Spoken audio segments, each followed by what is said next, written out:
Hello friends! Today I am going to be making baked smoky butternut squash vegan mac. As you can see, I've got my apron on, all set for that, but there's one thing that I need to do before I can start cooking. This isn't any ordinary cooking video, ladies and gentlemen, if you're watching this. This is a cooking video when Libby takes edibles. So I think I'm gonna break off a piece about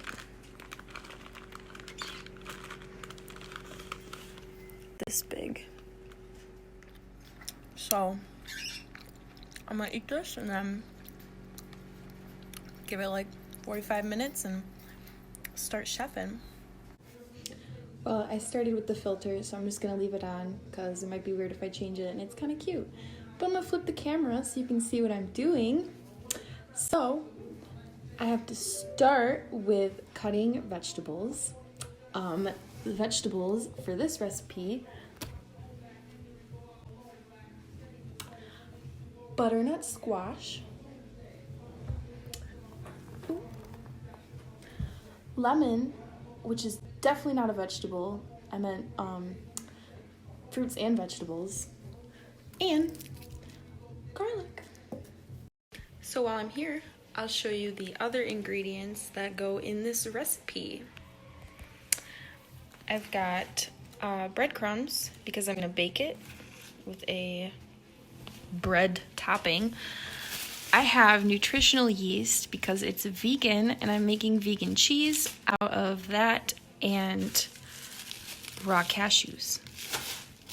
I have pasta, of course, brown rice pasta, and I have smoked paprika.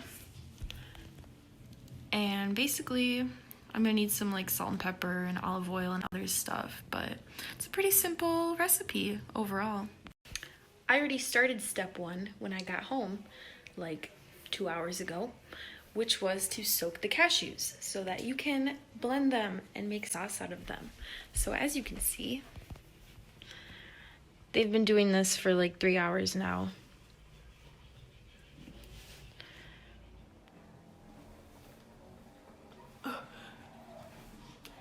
Step 2, cut the squash.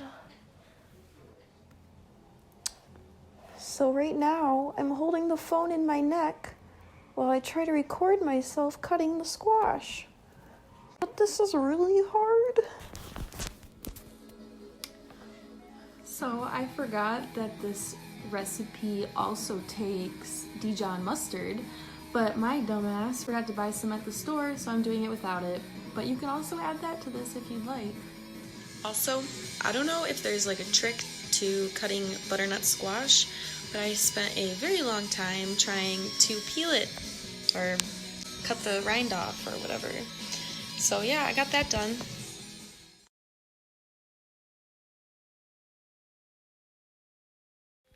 Hello.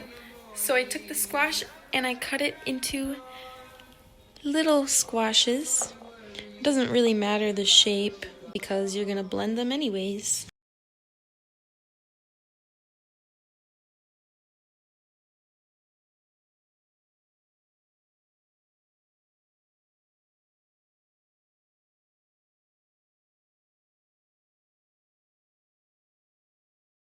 So this recipe calls for 1 clove of garlic in the sauce, but that's bogus because every recipe needs more garlic than what it calls for. So I'm not gonna go too crazy because like normally I do like the whole head, but I'm gonna do 4 cloves. There's 2 in this one. 4 cloves. And I'm gonna mince them. So stay tuned while I mince. Okay, this is the fun part. This is where we get to make vegan cheese in a blender. Super dope. So I'm gonna show you how to do that.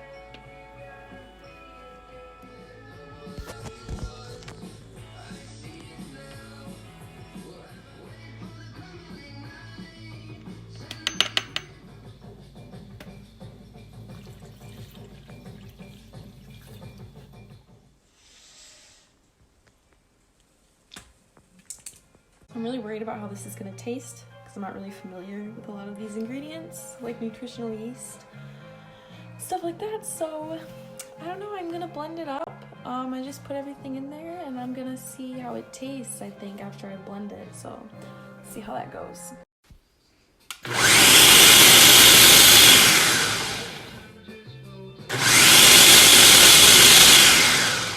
Okay, so I have a big old thing of vegan cheese now, and it's smoky flavored, which is even better. I'm really excited.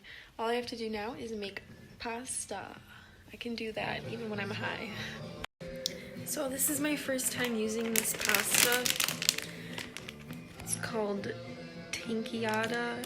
It's gluten-free. It's just made out of brown rice and water. So hopefully it's good. I'll let y'all know.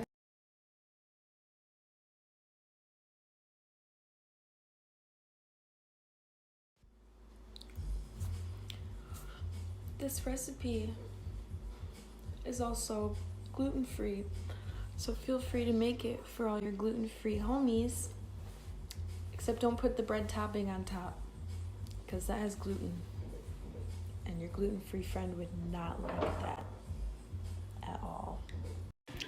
I successfully cooked the noodles, which is probably the most accomplishing thing I've done in the last week or so. And they're nice and fat, ready to soak up my nice juicy vegan cheesy sauce. Oh yes, baby. Oh yeah. Okay, ladies and gentlemen, this is the good part. This is where I get to mix the noodles with my cheese sauce into the pan. So let's just get on with it then, huh? Oh God, I think I'm gonna need a bigger pan. Okay, so I'm gonna be right back with a bigger pan. Okay, I'm back with a bigger pan. So, here goes nothing, I guess. Oh shit. Oops. Okay, 1 second. Oh my gosh. It looks so good.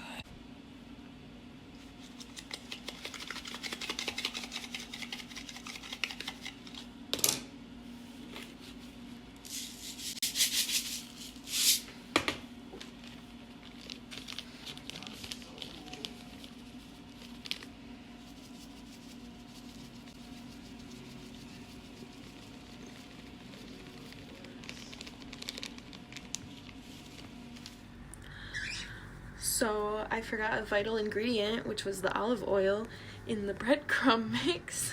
So it's not getting crispy on top, which was totally my fault.